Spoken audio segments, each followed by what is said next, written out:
FIFA world cup. পৃথিবীর কোটি কোটি মানুষ এই খেলা দেখে, কিন্তু এর পেছনে চলছে অন্য খেলা। কারণ আপনার অজান্তেই ফিফা আপনার পকেট থেকে খসিয়ে নিয়ে যাচ্ছে কাঁড়ি কাঁড়ি টাকা। আর সবচেয়ে বেশি যেটি কেড়ে নিচ্ছে তা হলো আপনার মনোযোগ। 2026 বিশ্বকাপে এমন কিছু ঘটনা ঘটছে যা এখন পুরো বিশ্বের কোটি কোটি মানুষকে বিশ্বকাপ সম্পর্কে নতুন করে ভাবতে বাধ্য করছে। এর মধ্যে অন্যতম একটি হল হাইড্রেশন ব্রেক। ফিফা বলছে এই ব্রেক খেলোয়াড়দের নিরাপত্তার জন্য, কিন্তু এই ব্রেকের মাঝেই তারা হাতিয়ে নিয়ে যাচ্ছে কোটি কোটি টাকা। আজকের ভিডিওতে আমরা জানব ফিফার এমন এক ডার্ক বিজনেসের গল্প, যেখানে তারা শুধু ফুটবলকেই বিক্রি করছে না, বরং আপনার মনোযোগকেও কেড়ে নিচ্ছে সুনিপুণ উপায়ে। ফিফা, যার পুরো নাম federation international day football association, 1904 সালে প্যারিসে শুরু হয়েছিল এই প্রতিষ্ঠানের যাত্রা। তখন সদস্য ছিল মাত্র 7টি দেশ, কিন্তু আজ তা বেড়ে দাঁড়িয়েছে 211টি দেশের ফুটবল অ্যাসোসিয়েশন। তবে মজার ব্যাপার হলো, পৃথিবীতে এতগুলো স্বীকৃত দেশও নেই। অর্থাৎ ফিফার সদস্য সংখ্যা জাতিসংঘের স্বীকৃত দেশের সংখ্যার থেকেও বেশি। ফিফা এখনও আইনগতভাবে একটা নন প্রফিট অর্গানাইজেশন। ফিফা হাজার হাজার কোটি টাকা প্রতি বছর আয় করলেও কাগজ কলমে তারা নন প্রফিট। কিন্তু আসল খেলাটা এখানেই লুকিয়ে আছে।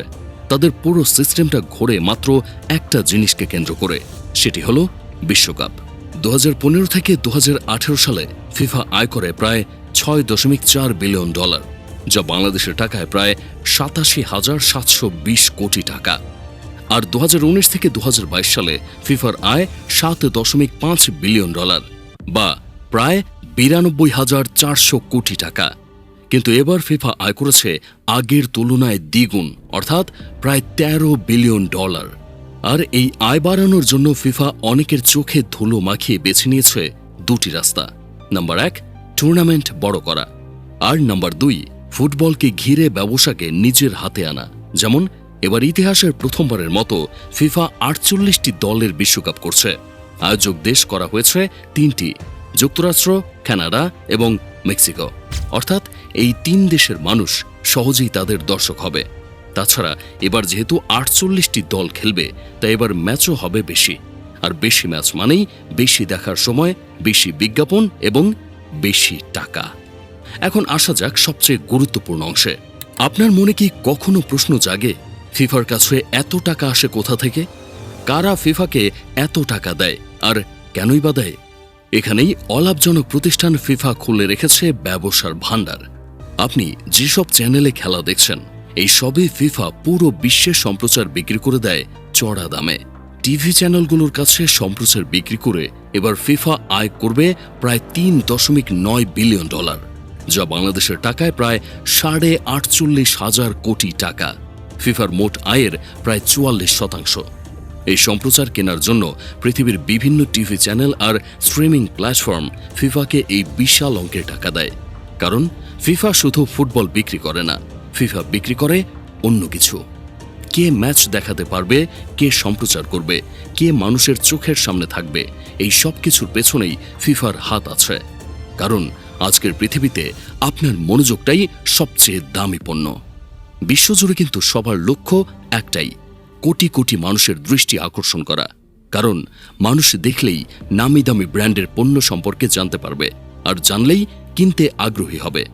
2 নম্বরে আসে মার্কেটিং রাইটস বিক্রি। এবারের বিশ্বকাপে মার্কেটিং রাইটস বিক্রি করে ফিফা আয় করবে প্রায় $1.8 বিলিয়ন।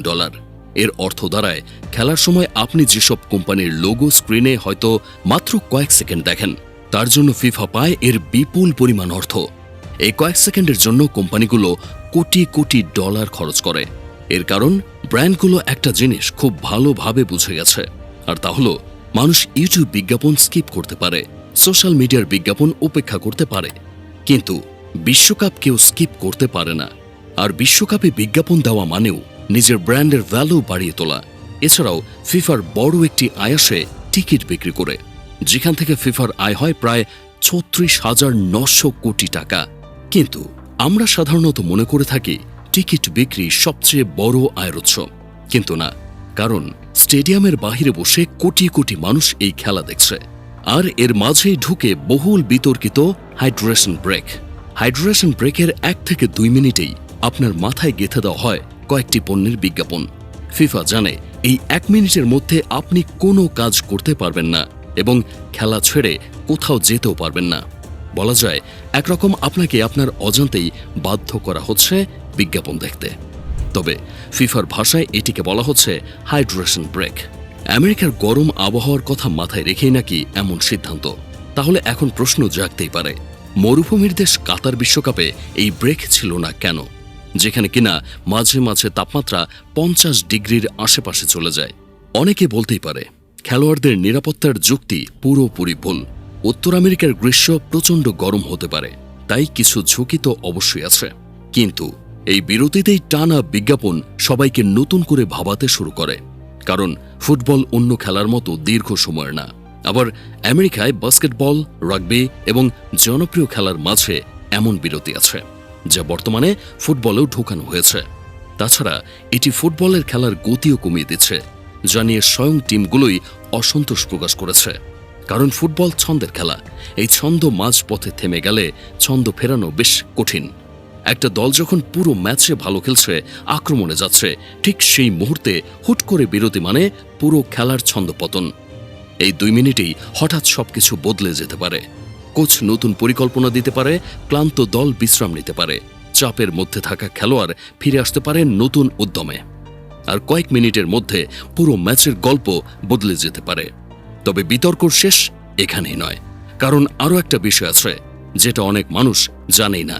বিশ্বকাপের জন্য যে বিশাল স্টেডিয়াম তৈরি হয়, যেসব নতুন রাস্তা বানানো হয়, যেসব নতুন পরিবহন ব্যবস্থা তৈরি হয়, এসবের বেশিরভাগ খরচ কিন্তু আয়োজক দেশকেই দিতে হয়।